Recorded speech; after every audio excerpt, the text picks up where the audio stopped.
Mateus capítulo 26, versículo 47. Só antes da gente ler, vamos fazer mais uma oração, para que Deus nos dê a graça e fale conosco em mais essa noite, através da sua palavra. Senhor, nós te bendizemos em mais essa noite, em nome de teu Filho amado Jesus Cristo. Clamamos que teu Espírito Santo venha iluminar o nosso entendimento, para que nós venhamos a ser transformados, ó Deus, pelo poder da tua palavra. Usa a minha vida como instrumento em tuas mãos e abre o coração de cada um desses meus irmãos que estão ouvindo essa palavra nesse momento. Que nós venhamos a ser edificados, confrontados e transformados, ó Deus, principalmente pelo poder da palavra do Senhor. Essa é a nossa súplica a ti mais essa noite, em nome de Jesus. Amém. Evangelho de Mateus, capítulo 26, versículo 47. Você pode acompanhar comigo, por favor? Mateus, capítulo 26, versículo 47, diz assim a palavra do Senhor. Falava ele ainda, eis que chegou Judas, um dos 12, e com ele grande turba, com espadas e porretes, vinda da parte dos principais sacerdotes e dos anciãos do povo. Ora, o traidor lhes tinha dado este sinal: aquele a quem eu beijar é esse, prendei-o. Verso 49. E logo, aproximando-se de Jesus, lhe disse: salve, mestre, e o beijou. Jesus, porém, lhe disse: amigo, para que vieste? Jesus parece até irônico, né? Judas chega para trair ele, amigo, está vindo aqui por quê? Amigo, para que viestes? Nisto, aproximando-se eles, deitaram as mãos em Jesus e o prenderam. E eis que um dos que estavam com Jesus, estendendo a mão, sacou a espada e, golpeando o servo do sumo sacerdote, cortou-lhe a orelha. Então Jesus lhe disse: embainha a tua espada, pois todos os que lançam mão da espada, a espada perecerão. Acaso pensas que eu não pudera rogar? Acaso pensas que eu não posso rogar ao meu Pai, e ele mandaria nesse momento mais de 12 legiões de anjos? Como, pois, se cumpririam as Escrituras, segundo as quais assim deve suceder? Naquele momento, disse Jesus às multidões: saístes com espadas e porretes para prender-me, como um salteador é ladrão. Todos os dias no templo eu me assentava convosco, ensinando, e não me prendestes. Tudo isto, porém, aconteceu para que se cumprissem as Escrituras dos profetas. Então os discípulos todos, deixando, fugiram. Amém. Até aí, tá bom. Nós estamos dando continuidade à exposição sobre o Evangelho de Mateus. Chegamos a uma parte também um tanto interessante. O tema da minha pregação hoje, põe ali, por favor. Não pague o mal com o mal. Vou falar apenas de 2 princípios dessa história. A situação de Jesus vai piorando quando o momento vem passando. Primeiro, ele então é traído. Depois, pelos seus próprios amigos, discípulos que estavam do lado dele. E então depois um de seus discípulos o trai. Discípulo que andava junto com ele, lado a lado. Depois de um discípulo o trair, todos o abandonam, e para piorar a situação, ele é aprisionado pelos seus inimigos. Pior que tá, não fica, e ficou para Jesus. A situação dele só foi piorando a cada dia. Uma traição asquerosa, uma traição nojenta, vinda através de um beijo. Normalmente se espera traindo de várias formas, mas Jesus foi traído com um beijinho no rosto. Judas, hoje em dia, é sinônimo de traição. Eu, pelo menos, durante esses 32 anos de vida, eu nunca vi uma pessoa na face da terra que se chama Judas Iscariotes. Porque ele virou sinônimo de traição, símbolo de traição. É aquela pessoa que anda junto, dá um tapinha nas costas, mas na primeira oportunidade dá aquela apunhalada. É isso que normalmente se comenta, não é? No serviço, na família, fulano lá, toma cuidado, hein? Ele é um Judas. Por quê? Ele anda junto, mas quando você menos esperar, a apunhalada vai vir sobre você. E aqui também é uma parte um tanto interessante que diz que eles chegam com tochas, lanternas, para prender a luz do mundo. É até irônico isso aqui, né? Tochas e lanternas para prender a luz do mundo, depois com espadas e porretes para subjugar o príncipe da paz. Cristo então é capturado, preso, condenado e morto. Nós não devemos esquecer em nenhum momento, como diz a palavra do Senhor, tudo por conta do meu e do seu pecado. Jesus não sofreu por ser pecador, não. Jesus não sofreu por conta de pecado, por conta de desrespeitar Deus. Não sofreu porque o Império Romano era mais forte que ele, não. Diz a Bíblia que ele sofreu exclusivamente por conta do meu e do seu pecado.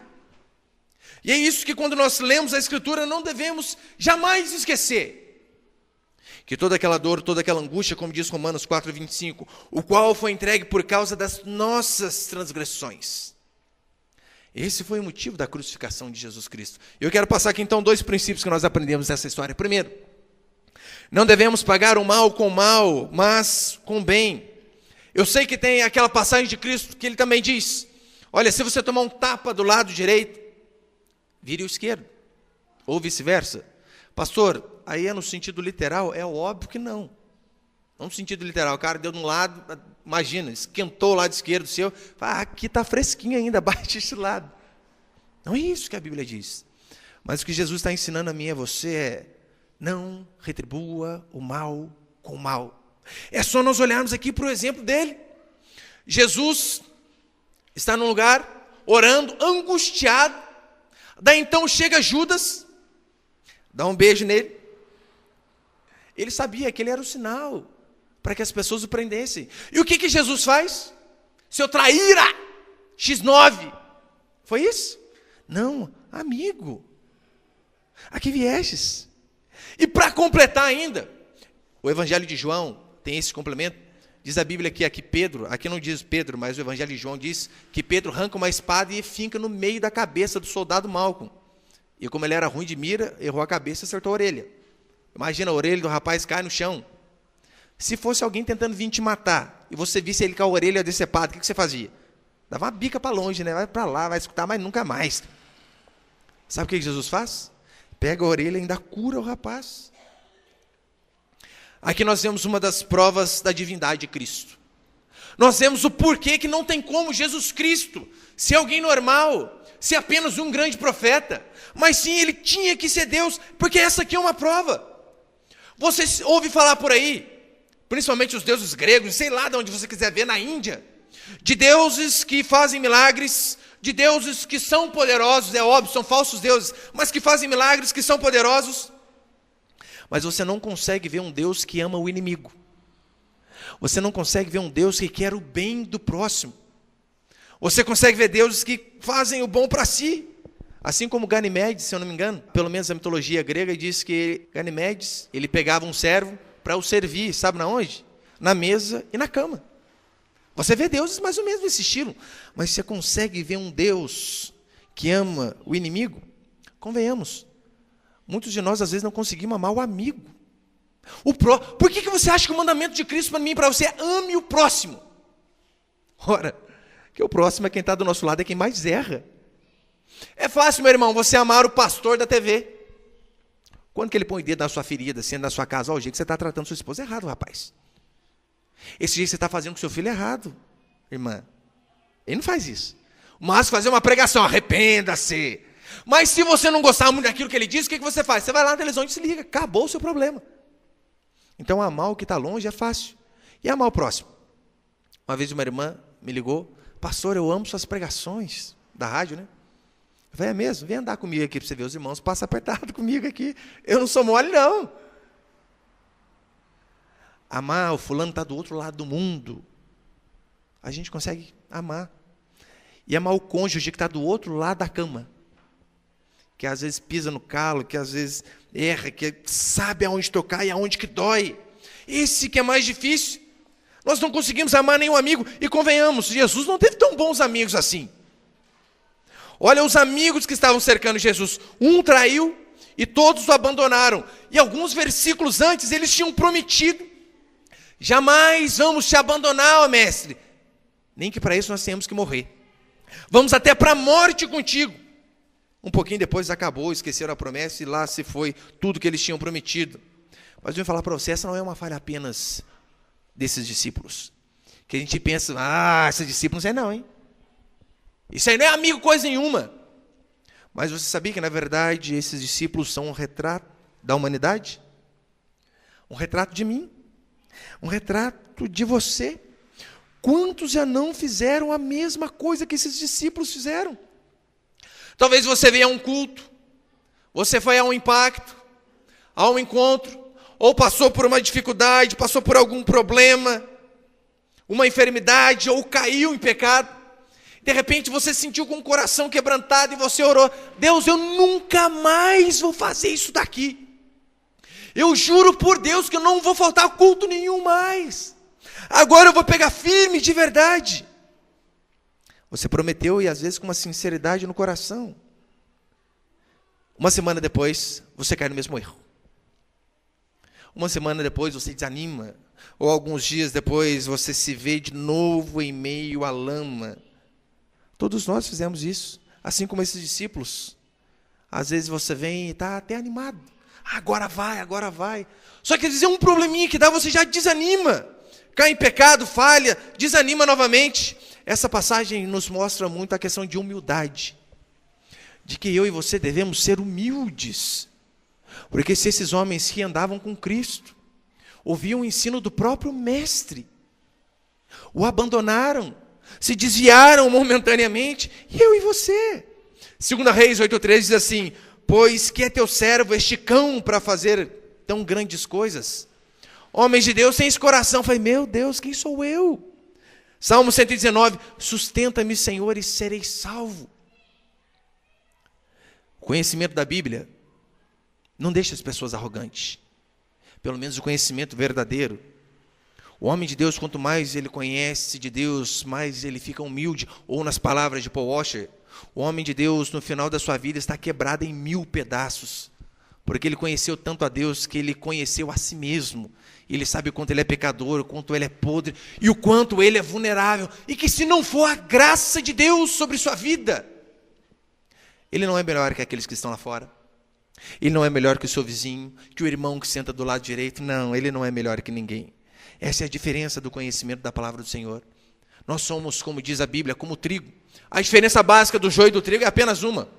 O trigo, o joio, perdão, ele cresce para cima. Os dois parecem muito. Na igreja todo mundo parece crente.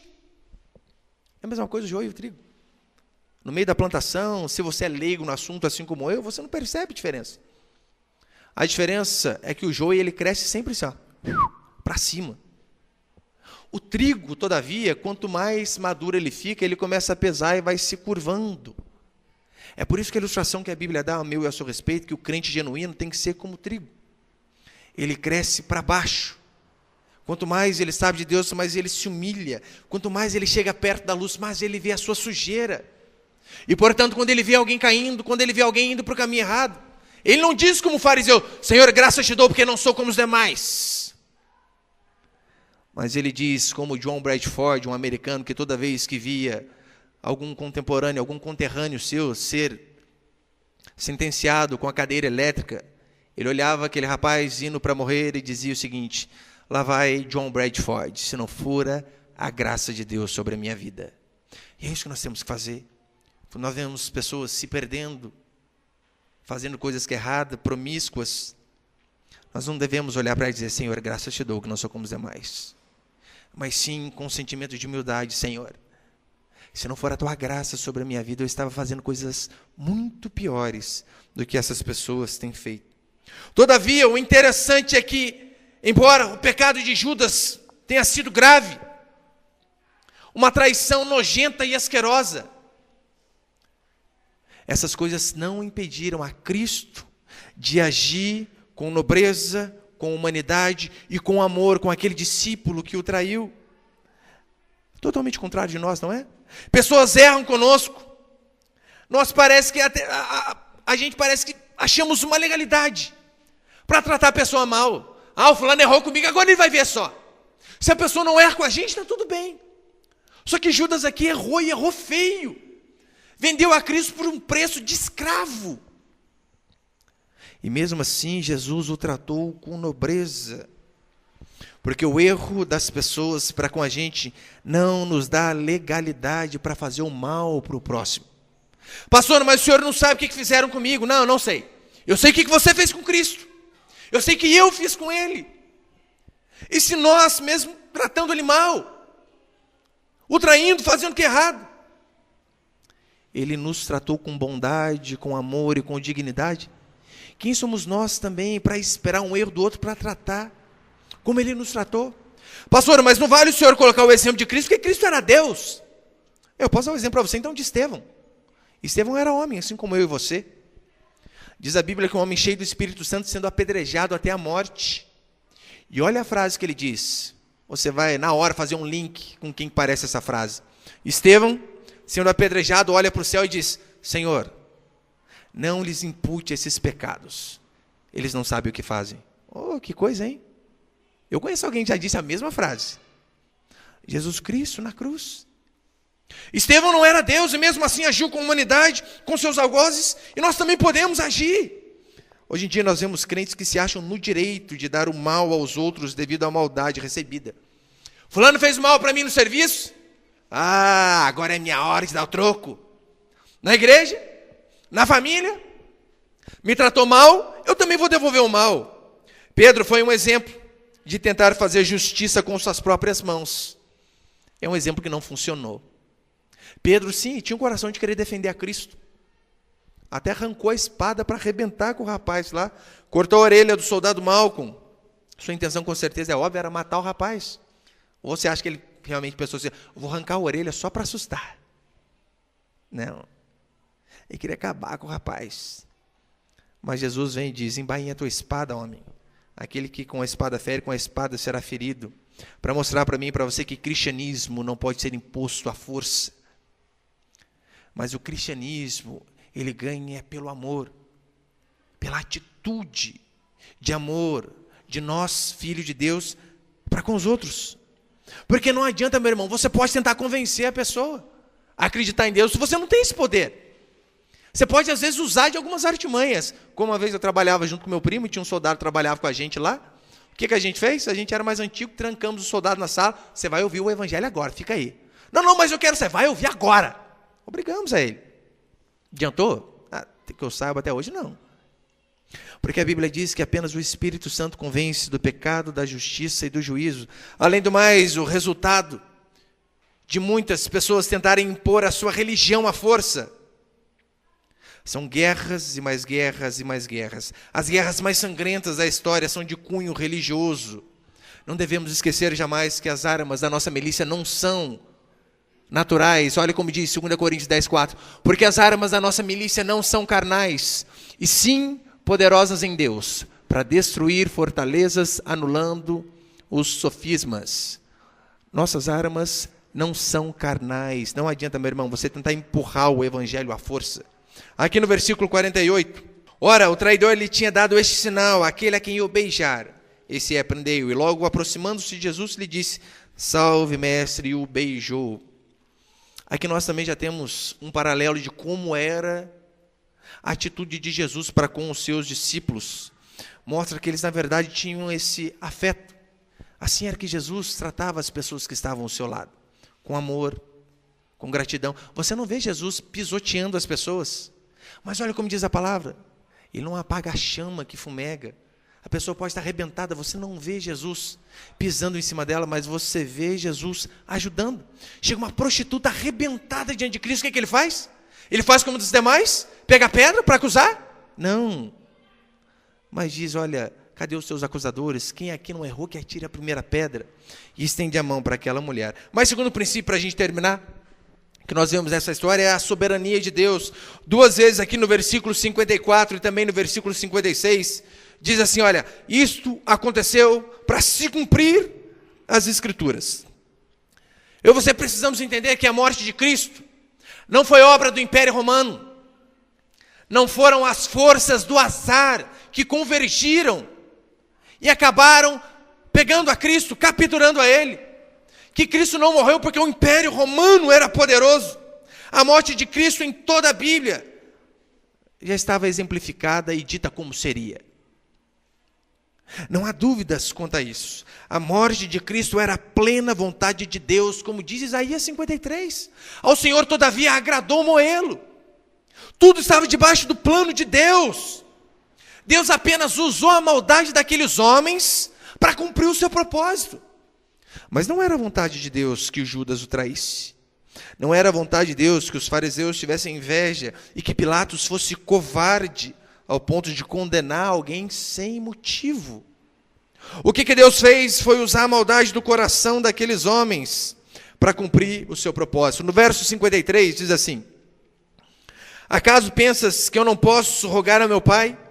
E ele me mandaria, nesse momento, mais de 12 legiões de anjos. Cada legião de soldado romano é composto de 6.000 soldados romanos. E Jesus está dizendo aqui o seguinte, olha, se eu quisesse, eu clamava para o meu Pai. Ele mandaria pelo menos 72.000 anjos para me ajudar. Só que Jesus não fez isso. Jesus não precisava do auxílio de anjos, não precisava tampouco da ajuda daqueles discípulos. Se ele não apelou para o Pai numa hora de angústia, numa hora em que verdadeiramente se podia apelar, porque é isso que normalmente nós fazemos, diante do momento de enfermidade, de angústia, de sofrimento, o que nós fazemos? Deus me ajuda! Assim como nós oramos para esse irmão no começo do culto, Senhor, nos ajuda, cura, livra-nos do mal. Jesus também podia fazer isso, mas se ele não apelou para o Pai na hora em que mais precisava, é porque de fato ele estava decidido a dar sua vida. Eu e você precisamos entender que até a maldade humana está debaixo da vontade de Deus. Eu não estou dizendo que Deus planeja o mal, não, isso de forma alguma. Mas até a maldade dos homens está debaixo do controle de Deus. Lembra o exemplo de José do Egito? Diz a Bíblia então que os irmãos dele, 10 irmãos, queriam matar. Mas graças a Deus tinha um irmão que não queria matar, que queria vender. Vamos vender, que pelo menos vendendo dá dinheiro. Você com os irmãos assim, não precisa de mais irmãos. 10 quer te matar e um quer te vender? Então diz a Bíblia que ele foi e ficou escravo durante muitos e muitos anos. E lá no final do livro de Gênesis ele diz, olha, vocês intentaram mal contra mim, mas Deus reverteu o mal em bem. Vocês queriam me prejudicar, mas Deus usou essa circunstância onde o coração de vocês era duro, onde vocês eram gananciosos, invejosos, porque vocês tinham inveja de mim, porque o meu pai gostava mais de mim do que de vocês. Deus usou essa maldade do coração de vocês e reverteu em bem. Diz a Bíblia que José disse assim, olha, para a preservação da vossa vida, foi que Deus me enviou antes de vocês. Você consegue imaginar alguém que é vendido? Alguém que vai para um país desconhecido? Alguém que lá também é traído e é jogado na cadeia por conta de mentira? Mesmo assim ele diz, Deus está no controle. Se Deus, meu irmão, estava no controle da vida de José, mesmo com essas maldades feitas a ele, você pode ter certeza que ele também está no controle da minha e da sua vida. Todas as maldades, talvez, que fizeram contra nós, traições, tragédias, angústias, problemas, enfermidades, todas essas coisas, como diz Romanos 8:28, todas as coisas cooperam para o bem daqueles que amam a Deus. E quando ele diz todas as coisas, ele não está dizendo apenas as coisas boas, que a tendência é eu e você tentarmos canalizar esse versículo para apenas coisas boas. Olha, todas as coisas boas vão convergir para o meu bem. Mentira! Até as coisas boas, de alguma forma, irão reverter para nós em bênção, porque nós estamos aqui num plano onde nós não vemos o final da estrada, mas Deus está num plano superior, onde Ele está vendo o caminho que tem pela frente e o final da nossa estrada, principalmente. Por isso você precisa crer, meu irmão, que de alguma forma misteriosa, mesmo que nós não venhamos a entender, sempre devemos crer que a nossa vida está debaixo do controle de Deus. Diante da dificuldade, do problema, da enfermidade, ao invés de você se ajoelhar, de você se desesperar, perguntar, por que, Senhor, por quê, por quê? Eu desafio você a fazer como os homens de Deus. Não ficar dizendo por quê, mas dizendo assim, Senhor, eu creio. Mesmo sem entender, eu creio. Quando Abraão saiu com a sua esposa e sua família e suas coisas, Deus disse, sai da tua terra, vai para onde eu vou te mostrar. Não tinha um GPS, não tinha uma carta de orientação. O que guiou Abraão foi a lanterna da fé, dizendo, eu creio que Deus vai nos guiar. E é isso que eu e você também temos que fazer. Temos que ter fé para crer que Cristo está no controle da minha e da sua vida. No Antigo Testamento você vê muitos porquês. Senhor, mas por quê? Você vê alguns salmistas, parece até bravo com Deus. Até quando, Senhor? Não ouvirás o meu clamor? Você sabia que depois da morte de Cristo você não vê mais porquês? Você não vê pessoas indagando a Deus? O que você vê é Romanos 8:38, pessoas dizendo como Paulo, porque eu estou bem certo que nem a morte, nem a vida, nem anjos, nem principados, nem coisas do presente, nem coisas do porvir, Nada pode nos separar do amor de Deus que está em Cristo Jesus. E essa é a minha e a sua esperança. Eu não sei porquê disso, não sei porquê daquilo, mas eu sei que Deus controla a minha vida. Jesus sabia que ele haveria de cumprir as Escrituras. Dezenas de passagens do Antigo Testamento diziam a respeito disso. Agora você imagina se os planos de Pedro prosperassem. Se os planos de Pedro dessem certo, quando Pedro disse assim, Jesus, lembra que Jesus disse, convém que eu vá e que eu morra. Olha o que Pedro disse. Não, mestre, não vai acontecer assim não. E Jesus o repreende e diz, arreda Satanás, porque não cogitas da coisa do Espírito, e sim das coisas da carne. Você imagina se Jesus ali seguisse o conselho de Pedro, dizendo, é mesmo. Esse negócio de beber esse cálice até o final, de morrer na cruz. Não vou fazer não. Se os planos de Pedro prosperassem, como que as Escrituras seriam cumpridas? Como que os símbolos aqui do Antigo Testamento seriam cumpridos? Ou seja, Jesus tinha o poder para ser livre, mas permitiu que as pessoas o prendessem para que a Escritura fosse cumprida. Como diz no verso 53 que nós lemos aqui, eu poderia rogar ao Pai, mas quando ele não roga ao Pai diante de uma dificuldade dessa, sabendo que aquela era a vontade de Deus, ele estava, na verdade, mostrando uma submissão voluntária ao seu próprio Pai. E para encerrar, versículo 50, Jesus, porém, lhe disse, amigo, para que viestes? É óbvio que ele estava sendo irônico. Jesus sabia de todas as coisas. Ele tinha avisado anteriormente os discípulos que ele seria traído e por um deles. Que Jesus ali estava lembrando, olha, eu avisei vocês. E aqui nós lemos por 2 vezes, para se cumprir o que estava escrito. Eu e você devemos entender que dessa história toda, nós não somos os discípulos que ajudaram a Cristo, mas nós somos os discípulos que fugiram. Nós somos os traidores, nós somos os Judas da história. Nós somos aqueles soldados que o prenderam, nós somos a multidão que o crucificou. Lembra quando a multidão tinha Jesus e tinha Barrabás para escolher? O que a multidão escolheu? Solta Barrabás, o homicida. O que aquela multidão disse é apenas um eco da minha e da sua voz. Por quantos anos nós não preferimos também aquele homicida? Talvez não o homicida Barrabás, mas não preferimos a vida sem Deus, estar longe dos caminhos de Deus, não preferimos os prazeres do mundo, não fomos atrás daquilo que nos dava prazer e esquecemos a Cristo. Mas mesmo assim, eu não sei quanto tempo você demorou para se converter. Foi 21 anos. Durante 21 anos, eu brigando com Deus, não vou. E mesmo depois de convertido, ainda erro, e às vezes erro feio. Mas sabe qual o pagamento que Cristo me deu? Carinho, ternura, amor. E tudo isso ele provou que me amava morrendo numa cruz. Muitas mulheres dizem o seguinte, né? Olha, eu sempre quis alguém que morresse de amor por mim.